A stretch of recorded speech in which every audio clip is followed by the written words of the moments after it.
too quiet or just right? For months, those questions have been the center of a heated debate in the city of Bradenton. But now city council members have put it to rest once and for all, their decision garnering mixed reaction. It was a really good compromise. It's kind of heartbreaking. The new noise ordinance is drastically different from initial proposals to be more business friendly. The previous law allowed music up to 75 decibels before 10 p.m. For months, the number 80 was tossed around. But finally, after residents showed stiff resistance, council members settled on keeping the decibel level at 75 from 7 a.m. until 10 p.m., Sunday through Thursday, and midnight on Fridays and Saturdays. It also moved the measuring point, which greatly affects those numbers from the property line of the restaurant or bar to the point of complaint.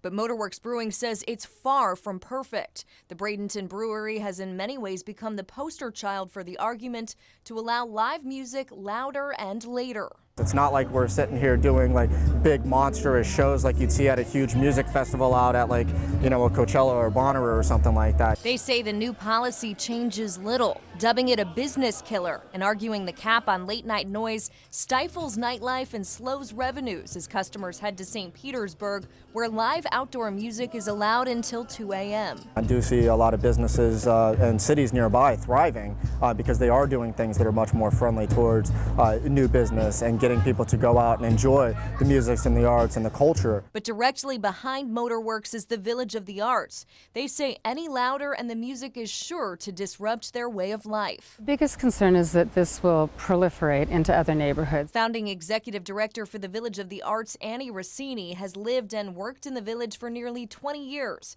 She says for villagers who live directly behind Motorworks, the process has been frustrating. This is a sound issue for, people who really do need to go to sleep and get up and work in the morning, as most people do. Her biggest concern is that the new law is enforced. This thing has to have teeth or it's not going to make any difference anyway. But what does 75 decibels really sound like, and is it a reasonable requirement? For the answers, we turn to sound engineer and musician Michael Cohen. Let's break it down for people then. So Sure. What does 75 decibels look like? Well, our conversation right now is probably between 60 and 70 decibels. So 75 decibels is something that we see happen every day. Traffic is 90 dBs. Honking of a horn, screaming down the road, but it's not the constant boom, boom, boom. So that can be very irritating. Realistic or not, Rossini says it's important the city recognize, despite its mixed-use status, the Village of the Arts is residential first and commercial second. We need protection for our homes because it's our homes first and foremost. There's no question when you go through the Village of the Arts that this is a residential community. While Motorworks says it chose this location based on the promise of the area becoming an arts and entertainment district, a promise they say the city never followed through with. They were going to try to make this a big area to try to drive that younger populace here and bring in businesses and all of that. But if you look at what's happened since then, pretty much after we've opened and maybe one other spot, there really hasn't been anyone else opening for it. And then there's doing a lot of policies and stuff that are downright scaring businesses away.